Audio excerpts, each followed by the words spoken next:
The oil and gas industry.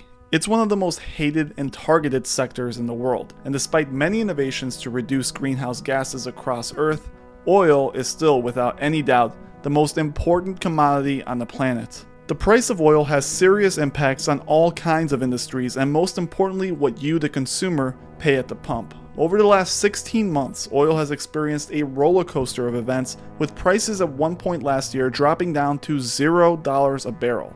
In the post-pandemic recovery, however, oil has boomed. A barrel now costs over $75, and many experts are predicting the return of an oil shock, one that could see the price skyrocket past $300. The stage has been set, and in today's video, we examine the oil market and how rapidly deteriorating conditions are causing alarms to go off. Will there be a future oil shock, one that could bring down the entire global economy and send ripple effects to various corners of the market for years to come? The story starts with a recent history lesson, and no one tells it better and faster than CNBC's Jim Cramer. Take a listen. First off, the surging price of crude makes it...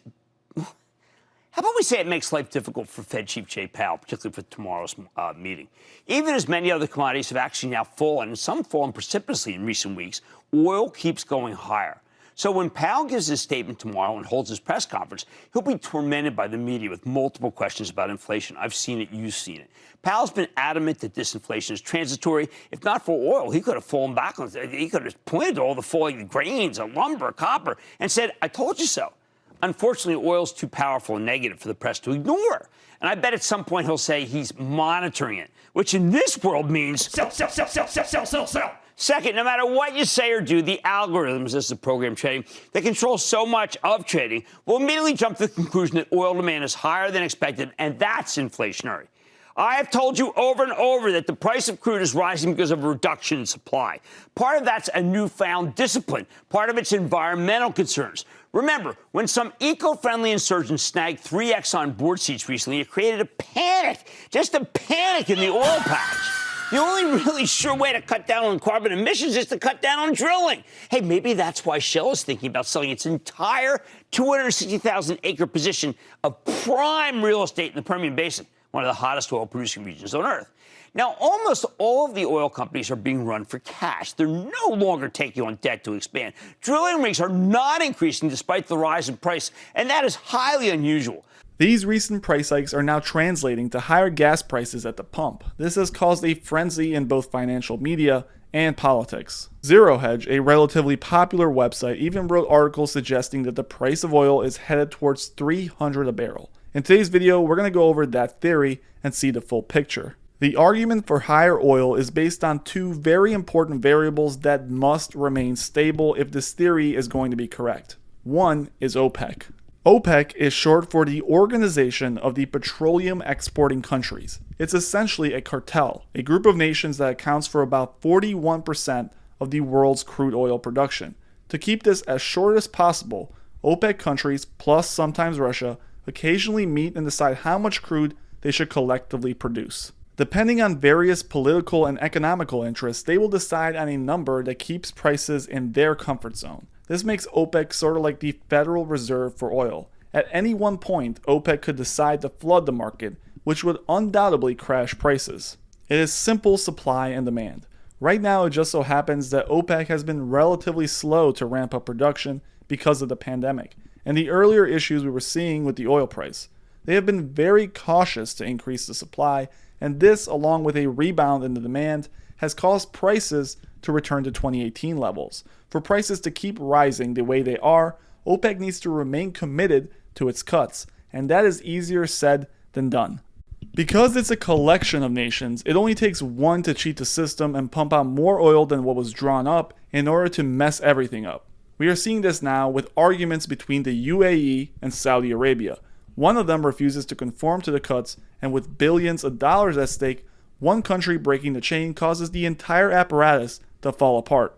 OPEC can, with just one bad meeting or one strongly worded decision, destroy the market. Take for an example in 2014. OPEC started a price war unleashing supply.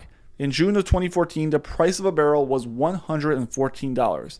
By December of the same year, it had fell to $61. The power of the organization is clearly extreme, and going back to the original point, This is one of two variables that must remain stable in order for our $300 barrel theory to remain plausible. Now, the other variable is a little more interesting. There are a number of observable trends in the oil and gas industry that point to a future where operating in this space will be extremely difficult. To start, we can look at this chart, which shows annual spending on oil extraction, and you can clearly see that investments are down significantly. The message to oil players is clear: stop drilling. Investment funds like BlackRock are seeking green purity in the allocation of financing of new energy sources, and governments are mandating carbon reduction across the world. The prime targets of this movement are Shell, ExxonMobil, BP, and Total Energies.